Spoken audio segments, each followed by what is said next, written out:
have, once again, don't measure my measure by your measure, because what God has for you is for you, right? But what he has for someone else, it might be something else. But we all work together.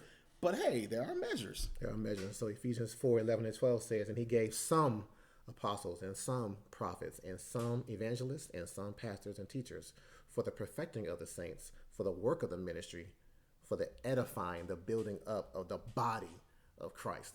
And so very simply, even though it says some, this brings forth a very good example. You can't measure an apostle by a pastor. Yeah, you can't. You can't measure an evangelist by a teacher. Right. Right. If you say, well, the evangelist is not out here, putting the flag in the ground and making no, that's an apostle's work. Mm-hmm.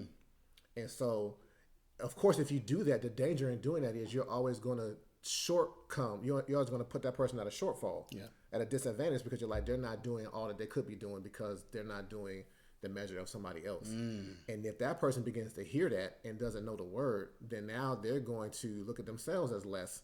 And the Bible does talk to us about, don't compare yourself with, others, right? Right. And so that's the danger part of it. Like, this man is ready to throw the baby out with the bathwater, right? Because I'm assuming what he probably can't do. Yeah. In order to preserve his measure, he's diminishing another measure. Yeah. And that's just not cool at all. Yeah. Right.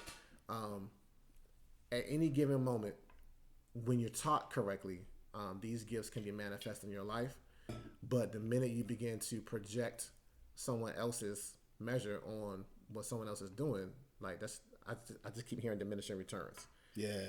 Right. Okay. And so, it reminds me, I've had a conversation with a young lady this week who her measure in humanity, she used that to try to understand God better.